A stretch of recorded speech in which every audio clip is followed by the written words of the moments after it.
Bukod sa pag-ulan ng mga airstrike, dagdag dagok na rin para sa mga nasa Gaza ang literal na pag-ulang nagdulot pa ng baha. Kaya nag-aalala kahit mga Pinoy na nakaalis na pero may mga kilalang naiwan sa Gaza.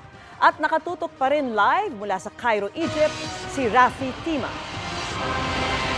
Rafi.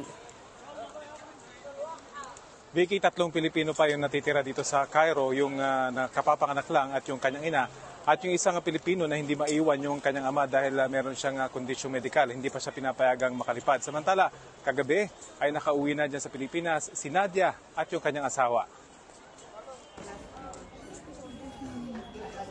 Wala pang 24 oras dito sa Cairo, nagulat sina Nadia at Mahmoud na may ticket na sila pauwi sa Pilipinas. So this is Nadia's passport and also your ticket. Yeah, so for you, sir, this is your ticket, okay?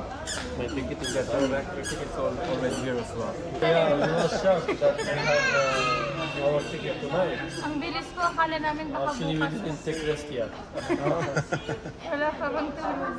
Pero nag-aalala pa rin daw sila para sa ina, kapatid at iba pang kaanak ni Mahmoud na naiwan sa Gaza. It's not only my family, all the people inside, actually. Anyway, alhamdulillah, and for sure, God is with them. Allah is with them, inshallah. Tumitindi pa naman ang operasyon ng Israel doon. Nakumitil na sa buhay ng mahigit 11,000.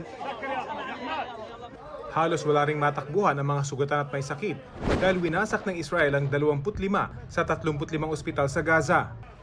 Ang Al-Shifa Hospital, paglilibigan na ng mahigit 100 bangkay na naipon doon para di na makadagdag sa sakit.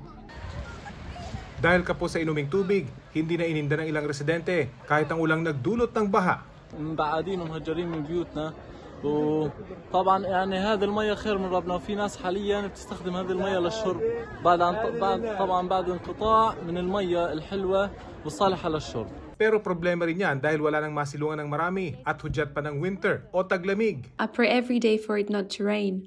We are living in tents. Nothing that can protect us. When the rain falls, we will drown. Kapos na rin sa langis na nakaapekto sa supply ng pagkain. The situation, in fact, is getting worse and worse every moment.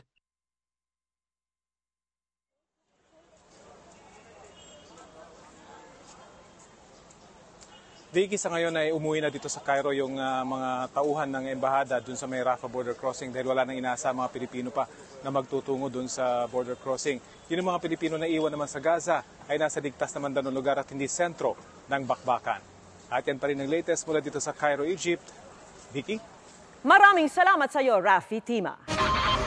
Mga kapuso, kasama nyo kami 24 oras. Mag-subscribe sa GMA Integrated News sa YouTube. Sa mga kapuso abroad, bisitahin ang GMA Pinoy TV at www.gmanews.tv.